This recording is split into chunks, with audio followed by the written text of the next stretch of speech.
Architecte ou pilote, dentiste ou pompier, chef cuisinier ou journaliste. Entre deux ou plusieurs métiers, ton cœur balance. Je t'aide à faire un choix dans cette vidéo.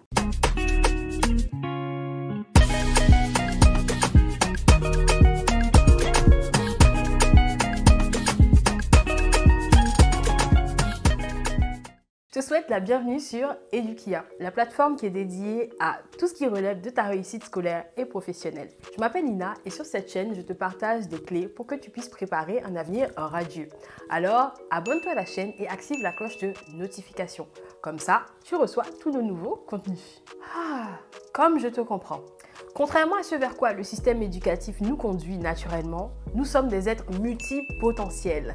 Ce qui signifie que nous avons potentiellement de multiples centres d'intérêt que nous voulons tous essayer. Choisir un métier que l'on aura envie d'exercer sur le long terme peut donc être un casse-tête au moment de commencer ses études. Quand on est sur le point de prendre cette décision entre deux ou plusieurs métiers qui nous intéressent vraiment, on peut avoir peur car cela renvoie au fameux « choisir, c'est renoncer ». Mais aussi car tu t'imagines que cela te fermera une porte alors que des sujets différents ou complémentaires suscitent ton intérêt. Alors, comment départager ces métiers? Type numéro 1.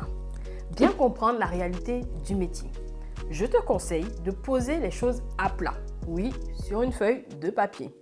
Trace un trait pour diviser la feuille en deux parties. Chaque métier est associé à une colonne. Pour chaque métier, effectue des recherches pour identifier en quoi consiste le métier, donc ses principales missions. Quelles sont les tâches quotidiennes? Quelles sont les qualités et les compétences qui sont attendues pour l'exercer? Quelles sont les études à suivre? Renseigne-toi sur les conditions de travail, mais aussi l'évolution de carrière. Et il est important que tu saches les avantages et les inconvénients à l'exercer au quotidien. À ce stade, rassemble toutes les informations possibles, notamment avec des témoignages d'anciens élèves et des vidéos d'interviews de professionnels. Donc pour ça, tu as toute la playlist Edukia sur les métiers. Après cette première partie, note en étant très personnel dans ta réponse les raisons qui te donnent envie d'exercer chacun des métiers. Et j'ai bien dit personnel, donc ça n'inclut pas les autres. Les caractéristiques qui te plaisent ou non dans ce métier. Alors, maintenant, tu as des éléments factuels qui vont te permettre de commencer ta comparaison. Type numéro 2. Fais le point sur tes priorités et tes besoins. Quand on hésite, il est important de prendre en compte des critères objectifs, tels que les conditions de travail, qui peuvent avoir un impact significatif sur ta satisfaction à exercer ton métier au quotidien.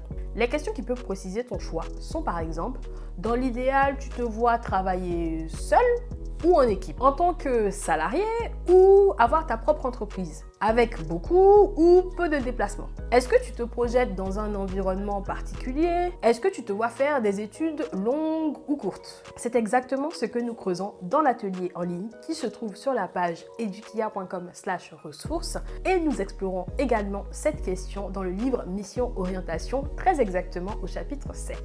Je te mets les liens dans la description de la vidéo. Les réponses à ces questions peuvent être différentes selon le métier et cela te permettra de trancher. À ce stade, je t'adresse un petit message et t'invite à t'abonner à la chaîne pour continuer à bénéficier de tous nos conseils. Je compte sur toi pour soutenir l'action d'Edukia en likant et en t'abonnant. Type numéro 3. Considère qu'un métier égale des actions.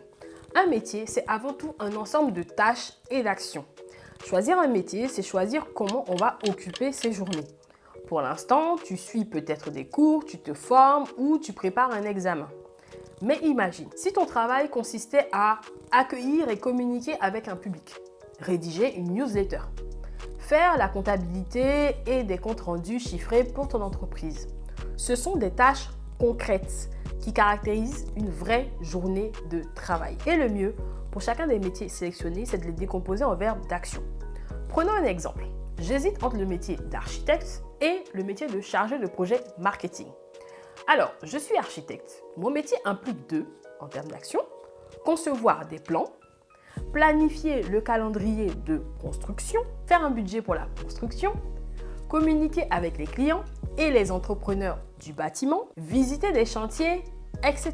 Je suis chargé de projet marketing.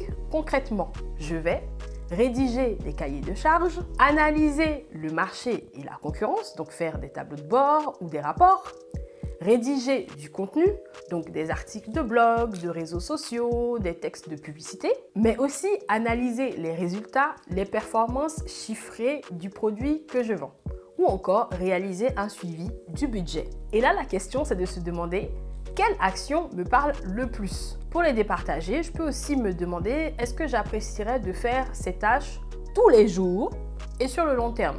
Peut-être fais-tu des actions qui s'en rapprochent déjà, alors ne les néglige pas. Type numéro 4, réaliser des entretiens métiers. Sur le même modèle que les interviews métiers qui sont faites sur Edukia, pour chaque idée qui te fait vraiment envie, parle avec au moins une personne qui fait déjà ce métier. Cherche des opportunités de rencontrer ou de discuter avec des professionnels de ces domaines pour obtenir un aperçu de leur quotidien, leur parcours, les défis auxquels ils font face. Pour cela, tu peux demander aux personnes de ton entourage si elles connaissent une personne du corps de métier ou encore contacter des personnes sur linkedin.com pour un entretien par téléphone. Lorsque tu échanges avec ces personnes, passe en revue les critères qu'on a évoqués plus tôt dans la vidéo. Cela va te permettre de mettre les choses au clair et de ne pas rêver sur un métier alors que son quotidien ou les études qui y mènent ne te conviennent peut-être pas. C'est un peu comme si tu vérifiais ta checklist. Ces éléments jouent-ils en la faveur de l'un ou de l'autre des métiers? Par ailleurs, n'hésite pas à faire une recherche sur Internet en tapant le mot slasher. C'est le terme utilisé pour désigner une personne qui exerce plusieurs activités professionnelles en parallèle. C'est une piste à envisager pour l'avenir et elle fait appel à tes qualités de polyvalence et d'adaptation. Pour finir, je t'invite à plonger en faisant un choix qui respecte au maximum tes critères et ce qui t'appelle le plus. Rappelle-toi que les réponses viennent toujours dans l'action. Dis-toi qu'il n'est pas trop tard pour changer si ton premier choix ne te convient vraiment pas. Maintenant, c'est à toi de jouer. Pour éclairer ton choix de l'orientation, je t'invite à te référer à la page edukia.com/ressources.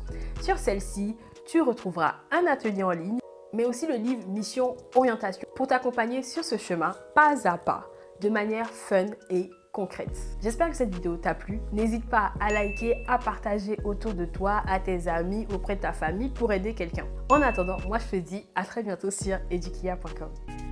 Et si choisir ton futur métier était un voyage fun et interactif? Découvre le livre Mission Orientation, l'aventure en 10 étapes pour trouver ta voie et réussir ton choix métier formation. Vous êtes élève, étudiant, parent, enseignant, éducateur, dans une démarche de reconversion professionnelle. Procurez-vous Mission Orientation sur edukia.com/mission orientation, Amazon Monde et dans les librairies de France en Côte d'Ivoire. Embarquement immédiat.